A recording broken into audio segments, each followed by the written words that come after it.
Привет! Я Оля, Свекла Арт. И сегодня вам предлагаю нарисовать акварельную открытку с гиацинтом. Такая открытка выполняется очень просто, и техника подходит даже для начинающих в акварели, для новичков. Справится любой. Сегодня мы будем опираться на фотографию, сделанную моей приятельницей. Вот такой вот чудесный гиацинт. Мы будем его рисовать не прям как он на фотографии, конечно же, будем изменять. То есть я возьму лишь один такой бутончик и пару листиков. Все очень быстро и просто. За 10 минут мы создадим такую открытку, подобную открытку. Акварель дважды одинаково никогда у нас не ляжет, поэтому у каждого получится свое. Итак, рисовать будем на заготовке для открыток 10 на 15. В данном случае это целлюлозная акварельная бумага Bao Hong. Крупнофактурная, несмотря на то, что маленькое такое вот изображение, всего около 12-15 сантиметров, у нас фактура крупная, она нам позволит сделать очень красивые акварельные переливы. Кисточку я буду использовать из колонка среднего размера, можно рисовать любой, который удобно вам. Понадобится 4 цвета акварели. Начинаю я работать розовым. Я взяла карминовую, можете взять любую розовую. Розовый хинокридон подойдет, карминовая, как у меня, либо что-то подобное. Я начинаю работать с маленьких вот этих вот бутончиков. На кисточку я набираю довольно много акварели и воды. И делаю мазки, которые имитируют наши бутончики. Я не прорисовываю каждый. Как у меня кисточка коснулась, значит так и надо. Но обратите внимание, не рисую одной сплошной розовой, кое-где сразу же подмешиваю желтую. Можно использовать кадмий желтый или лимонную. Лучше взять кадмий желтый, либо какую-нибудь желтенькую, как вот у меня кадмий фри. Когда она смешивается с розовой, получаются такие оранжеватые оттенки, и у нас бутончики будут такие переливчатые, живописные. Кое-где даже можно добавить чуть-чуть синего, чтобы они пошли в сторону фиолетового, но вовсе не обязательно. Также надо помнить, что у нас цветочки, они как бы перекрещиваются, перемежаются с зеленью, поэтому кое-где по ходу дела я буду добавлять и уже добавляю зеленую. Зеленая у меня так и называется акварель от Невской палитры, она называется зеленая. К ней можно добавить также капельку желтой, и она приобретет более солнечный и жизнерадостный вот такой оттенок. Сразу же перехожу к листикам, к нашим зелененьким. Также я провела сначала зеленая плюс желтая. Посмотрите, провожу не сухой кистью, у меня прям такой влажный получается след. И тут же, пока он влажный, сейчас я буду добавлять туда штрих темно-зеленый. Это ни с чем не смешанный зеленый цвет. Я его просто вот так добавила. И посмотрите, как у меня красиво на бумаге смешался светло-зеленый и темно-зеленый. В зеленый сейчас добавила немножечко оранжевого. То есть смесь уже зеленый получился, плюс желтый, плюс розовый. Получился еще более интересный зеленый оттенок. И у нас уже такие 3 оттенка зеленых, которые смешиваются прямо на бумаге. И тут же, не дожидаясь, пока просохнет цветок, мы делать сейчас будем тот горшочек, в котором он сидит. Точнее, намек на горшочек. Вот посмотрите, кстати говоря, если у меня слишком затемнено где-то, я могу кисточку помыть, отжать и убрать лишнюю краску. Это делать надо сразу же, потому что когда краска высохнет, уже такая красота не получится, если мы будем вытирать. Будет у нас уже немного небрежный вид. Ну что ж, теперь будем рисовать горшочек. Горшочек я буду рисовать при помощи ультрамарина, который будет в смеси с нашим розовым. Тогда горшок и цветок будут здорово перекликаться. Я не беру готовый фиолетовый, я смешала ультрамарин, синий цвет, розовый мой карминовый, и это дает красивый фиолетовый оттенок. Фиолетовый оттенок, который можно варьировать в сторону розового, либо в сторону синего. Прошу прощения, сейчас мы рисуем сначала луковицу я забыла, вот, а уже потом идем на краюшек горшочка. Весь горшочек мы не прорисовываем.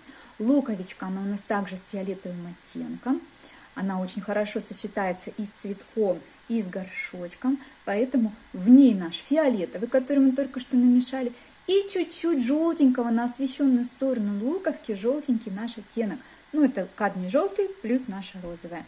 И тут же, опять же, не дожидаясь, мы прорисовываем нижнюю часть горшка, оставляя тоненькую маленькую линию, которая позволит не смешиваться луковичке и горшку, и тем самым покажет освещенный бортик толщину нашего горшочка. Ну вот такая уже получилась красота. Можно теперь добавить еще каких-то таких уточняющих деталей. У нас уже подсыхать начала наша акварель, потому что бумага целлюлозная, формат маленький, она сохнет довольно быстро. Но можно, вот луковка пока не до конца высохла, я добавляю каких-то более контрастно темных штрихов. И добавляю я акварелью, которая называется цвет, который называется индиго. Можно, в принципе, без него обойтись, можно добавить темно-фиолетового. Но я решила все-таки здесь индиго мне будет кстати.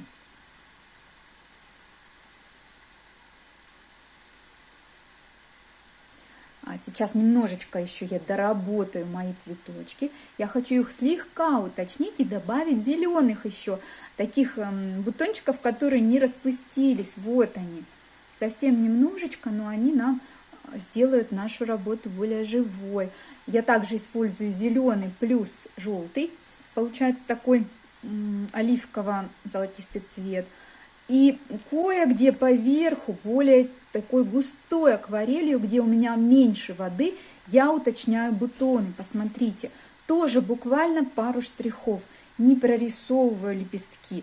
Я просто делаю отпечатки моей кисточки средней, и получается вот такой живописный цветок. Также посмотрите, если у вас зелень слишком получилась абстрактная, то есть прямо видно, что просто пятна, и их сложно выделить в лепестки. Возьмите вторым слоем, вот так же, кое-где их разделите. Но не надо делать обводку, прямо обводить один лист, другой лист. Мы лишь задаем тени. Видите? Маленечко совсем, маленечко тень задала, и у меня уже лепестки вот выделились такие отдельные объекты. Помним, что в акварели лучше недобор, чем перебор, потому что добавить можно всегда, а вот убрать уже будет проблематично, либо невозможно. Вот, в общем-то, можно уже и на этом этапе остановиться, ничего не дорабатывать, но мне хочется еще немножечко поуточнять. Возможно, кто-то захочет нарисовать цветок гиацинта, который раскрыт полностью и смотрит на нас. Тогда не забывайте, что у него есть серединка, она будет затемненным кругляшочком. Будет очень красиво, попробуйте.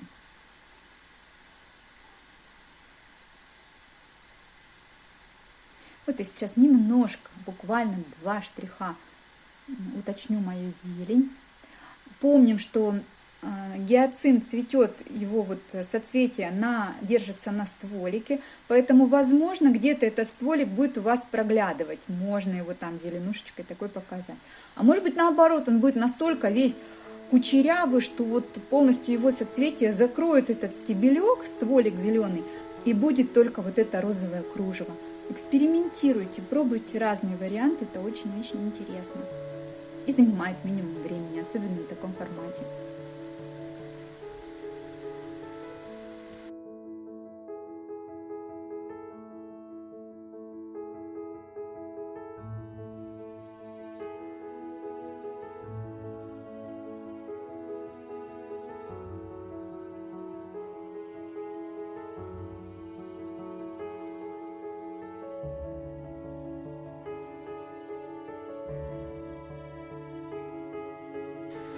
Еще мне хочется чуть-чуть затонировать фон за луковичкой. То есть, чтобы она у нас, особенно с одной стороны, со светлой, она у нас хорошо читалась. Поэтому как сделать такое размытие? Мы сначала увлажняем лист вокруг того места, где будем тонировать. То есть вот здесь я увлажнила хорошо просто чистой водичкой. А далее очень жидкую акварель, разбавленную водой, капаем по бортику луковички и позволяем ее сюда растечься. Она сама растечется и будет вот такой вот красивый перелив с одной стороны и слегка с другой стороны, маленечко.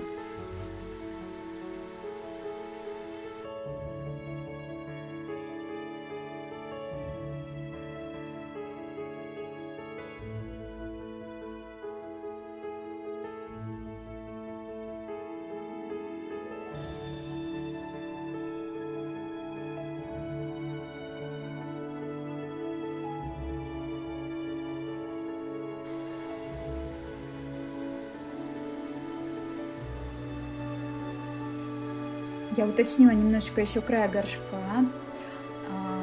Зелень немного опять выделила, чтобы она была еще более читаемой. И на этом я ставлю точку. Работа завершена. Получилась вот такая очень быстрая и простая акварельная открытка. Живая открытка, неповторимая. Повторить такое невозможно. У каждого акварель потечет так, как хочется ей. Надеюсь, маленький сегодняшний мастер-класс оказался вам полезным. Вдохновения вам и успешного творчества!